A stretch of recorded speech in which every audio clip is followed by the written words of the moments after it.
اعوذ باللہ من الشیطان الرجیم بسم اللہ الرحمن الرحیم رب اشرح لی صدری ویسر لی امری واحلل عقدۃ من لسانی یفقہوا قولی یا رب العالمین اللہم صلی علی محمد وعلی آل محمد کما صلیت علی ابراہیم وعلی آل ابراہیم انک حمید مجید اللہم بارک علی محمد وعلی آل محمد کما بارکت علی ابراہیم وعلی آل ابراہیم انک حمید مجید۔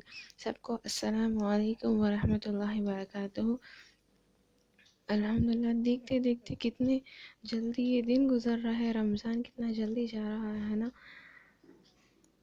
میں آپ سب سے ایک سوال کرنا چاہتی ہوں، کیا آپ نے کبھی کسی فرشتے کو انسان کی شکل میں اپنی زندگی میں دیکھا ہے؟ یعنی کوئی ایسا موقع ہوا ہو جب آپ کو سب سے زیادہ کسی شخص کی ضرورت تھی، اس کی مدد کی یا پھر اس کی گواہی کی، لیکن آپ اکیلے تھے، بے بس تھے، اور وہ شخص جس کو آپ نے نہ پہلے کبھی دیکھا اور نہ دیکھے تھے آیا اور آپ کی زندگی میں اور آپ کی مدد کر کے چلے گیا، یا پھر کوئی یتیم یا غریب کی شکل میں آیا اور آپ کو آزما کر چلے گیا، اور اس سے پہلے آپ نے اس کا شکل کبھی نہیں دیکھا۔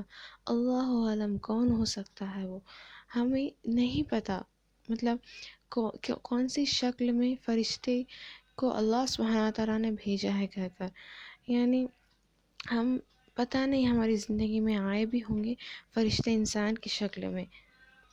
بنی اسرائیل میں 3 ایسے شخص تھے جن کو اللہ سبحانہ تعالیٰ نے آزمایا۔ نبی صلی اللہ علیہ وسلم نے فرمایا، بنی اسرائیل کے 3 شخصیتوں کو اللہ سبحانہ تعالیٰ نے آزمایا، اور بنی اسرائیل کو بہت ساری آزمائشیں ہوئی تھی۔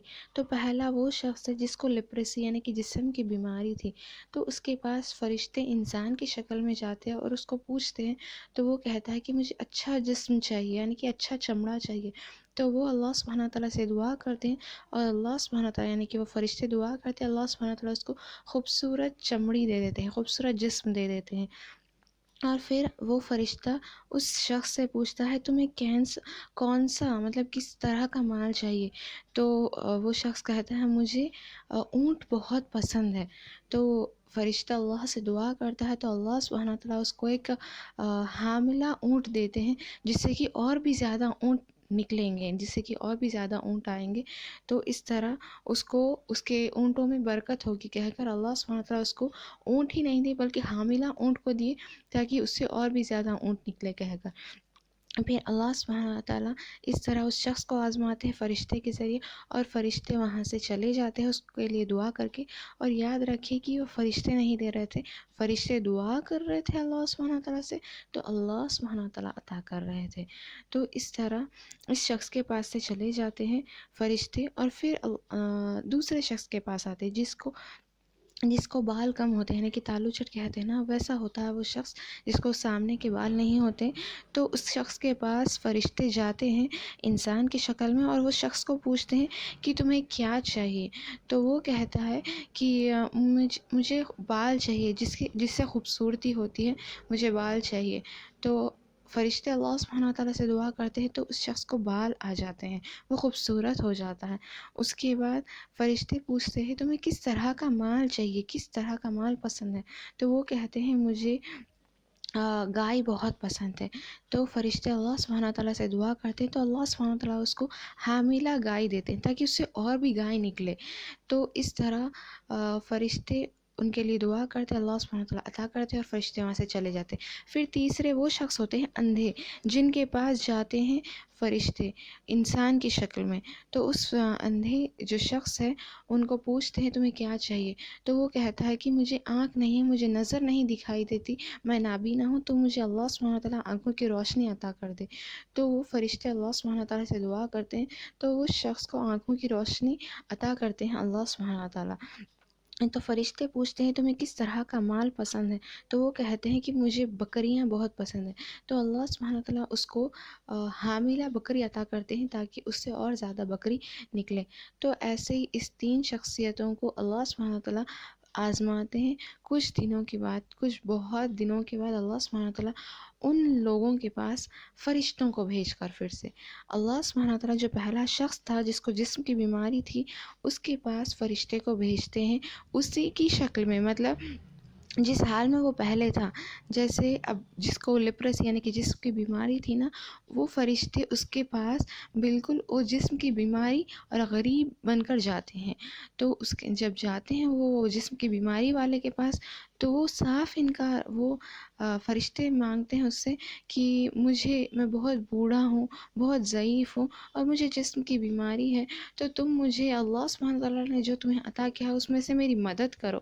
تو وہ شخص صاف انکار کرتا ہے کہ یہ کچھ بھی اللہ سبحانہ تعالیٰ نے مجھے عطا نہیں کیا، یہ تو میری خود کی کمائی ہے کہہ کر وہ اکڑ کرتا ہے. تو فرشتے اس کے لیے بد دعا کرتے ہیں کہ اگر تم جھوٹ بول رہے ہو تو تم جس حال میں پہلے تھے تم لوٹ جاؤ. یعنی کہ وہ فرشتے کہتے ہیں کہ تم کتنے ناشکرے ہو، اگر تم جھوٹ بول رہے ہو تو جس حال میں تم پہلے ہو تم اس حال میں پہنچ جاؤ کہہ کر فرشتے بد دعا کر کر چلے جاتے ہیں، اور وہ شخص پہلے کے حال میں پہنچ جاتا ہے. تو اس کے بعد دوسرا شخص جس کو بال کم تھے، جو تالو چٹ تھا، اس کے پاس فرشتے بالکل اسی کی جیسا، یعنی کہ بال جو کم ہوتے تالو چٹ بن کر جاتے ہیں، غریب بن کر جاتے ہیں. تو وہ فرشتے اس کو پوچھتے ہیں کہ میں بہت غریب اور کمزور ہوں، مجھے اللہ سبحانہ تعالیٰ نے تمہیں اتنی گائیں عطا کی ہے، تو مجھے ان میں سے کسی کے ذریعے مدد کرو.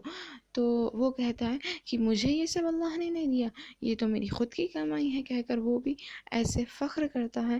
تو فرشتے کہتے ہیں کہ اگر اللہ کی نعمتوں کا شکر کرو، تم بہت ناشکرے ہو. اگر تم جھوٹ بول رہے ہو تو تم بالکل اس حال میں پہنچ جاؤ جس حال میں تم پہلے تھے. فرشتے اس طرح کی بد دعا کر کر چلے جاتے ہیں. پھر اس کے بعد تیسرے شخص کے پاس جاتے تھے جو اندھے تھے، اور ان کے پاس وہ فرشتے بالکل اندھے کی شکل میں جاتے ہیں، یعنی کہ اندھے بن کر جاتے ہیں، غریب بن کر. تو یعنی کہ وہ شخصیتیں جس حال میں پہلے تھے اس حال میں فرشتے بن کر جاتے ہیں.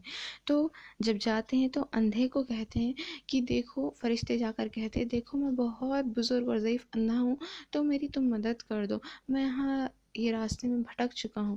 تو وہ اندھا شخص کہتا ہے واللہ یہ سب، وہ حالانکہ فرشتے اس کو کچھ نہیں پوچھتے، وہ کہتا ہے کہ واللہ یہ سب اللہ سبحانہ تعالیٰ نے مجھے عطا کیا، یہ سب اللہ کی دین ہے، یہ تمام میرا مال، یہ دولت سب اللہ کی دین ہے. یعنی کہ بہت بکریوں کا جھنڈ ہوتا ہے اس کے پاس، جھنڈ نکلتا ہے اس سے، اتنے بکریاں ہوتی ہیں. اور ہر یہ تینوں کے پاس بھی، اس کے پاس اونٹوں کی جھنڈ نکلتی ہے اور اس کے پاس گایوں کی، لیکن وہ دو ناشکرے کرتے ہیں. اور جو یہ تھا، اندھا تھا، وہ اللہ کی شکر گزاری کرتا ہے اور کہتا ہے کہ واللہ اللہ سبحانہ تعالیٰ نے مجھے سب کچھ عطا کیا، تم جو چاہے وہ لے لو، یہ سب اللہ کا ہے، تمہیں جتنا چاہے اتنا لے لو، میں تم سے سوال نہیں کروں گا. تو کیونکہ میں بھی تم جیسا ایک وقت اندھا تھا، اور اللہ سبحانہ تعالیٰ نے مجھے روشنی عطا کی آنکھوں کی، اور یہ سب مال سے نوازا ہے، تو تم جو چاہے وہ لے لو اللہ کی دین میں سے.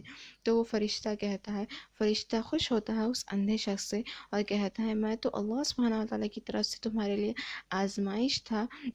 اور وہ کہتا ہے فرشتہ یہ اندھے شخص سے فقد رضی اللہ عنک وسقط علی صاحبیک، کہ اللہ سبحانہ تعالیٰ تم سے راضی ہو گیا اور تمہارے دو صاحبوں سے، یعنی کہ تمہارے دو جو دوست تھے جنہوں نے ناشکری کی، ان سے غصہ ہو گیا کہہ کر فرشتے اس شخص کو پیغام دے کر جاتے ہیں. یعنی کہ یہ احادیث بتانے کی میرا یہ مطلب ہے، کیونکہ ہمارے بھی زندگی میں ایسے فرشتے انسان کی شکل میں آتے ہوں گے، کبھی آزمائش کے طور پہ. اس لیے کبھی بھی غریب گھر کو آئے تو ان کو کبھی خالی ہاتھ مت لوٹانا، کیونکہ پتہ نہیں اللہ سبحانہ تعالیٰ کس فرشتے کو بھیج دیں ہمارے گھر ہماری نیتوں کو دیکھنے. اگر کوئی یتیم آپ سے مدد مانگے تو اس کو جھڑک کر مت بھیجنا، کیونکہ پتہ نہیں کون سا فرشتہ اللہ سبحانہ تعالیٰ آپ کی آزمائش کے لیے بھیج دے. کوئی آپ کو مدد مانگ رہا ہے، کوئی کچھ کر رہا ہے، تو کبھی اس کا انکار مت کرنا. پتہ نہیں اللہ سبحانہ تعالیٰ کون سے فرشتے کو آپ کے گھر بھیج رہا ہے آپ کی آزمائش کے لیے. صرف آزمائش کے لیے نہیں، پتہ کبھی کبھی ہمارے حق میں جب ہم غمگین ہوتے ہیں، ہمیں کسی سہارے کی ضرورت ہوتی ہے، جب ہم پر الزام لگاتے ہیں، ہمیں جب گواہ کی ضرورت ہوتی ہے، پتہ نہیں اللہ سبحانہ تعالیٰ کہاں سے گواہ بھیج دے کس فرشتے کو، صرف اللہ عالم. اسی لیے یہ اس سب کا مطلب یہ نہیں تھا کہ فرشتے آپ کی زندگی میں آ رہے ہیں، یہ سب کا آتے ہوں گے، لیکن ان سب کا مطلب یہ تھا، مقصد میرا بتانے کا، کہ اگر کوئی بھی انسان آئے تو اس کی اہمیت کرنا. پتہ نہیں کون سے انسان کی شکل میں اللہ سبحانہ تعالیٰ فرشتے کو بھیج دے، اس لیے ہر ایک کی اہمیت کرنا. اللہ سبحانہ تعالیٰ کے اوپر بھروسہ کبھی مت چھوڑنا. پتہ نہیں اللہ سبحانہ تعالیٰ تمہارے حق میں، تم اگر سچے ہو، تمہارے حق میں گواہی کے لیے کس فرشتے کو بھیج دے. اسی لیے یہ مقصد یہ تھا میرا بولنے کا، کہ کسی شخص کو نیچا مت دکھاؤ، مدد کرو، اور کبھی اللہ سبحانہ تعالیٰ کے اوپر امید مت کھو. اور اللہ سبحانہ تعالیٰ ہمیں ہمیشہ دینے والا ہاتھ بنائے، اللہ سبحانہ تعالیٰ اپنے محتاج بنائے، ان کے بندوں کے نہیں. اور دعا کریے گا فلسطین کے لوگوں کے اور تمام امت کے لیے اور میرے لیے، سب کے لیے. اللہ سبحانہ تعالیٰ ہم سب کو اچھی صحت عطا کرے. اللہ سبحانہ تعالیٰ ہمیں السابقون الاولون میں سے کرے، اور اللہ سبحانہ تعالیٰ ہمیں اپنی ہر آزمائش میں کھڑے اترنے کی توفیق عطا فرمائے. آمین اللہم آمین. السلام علیکم ورحمۃ اللہ وبرکاتہ.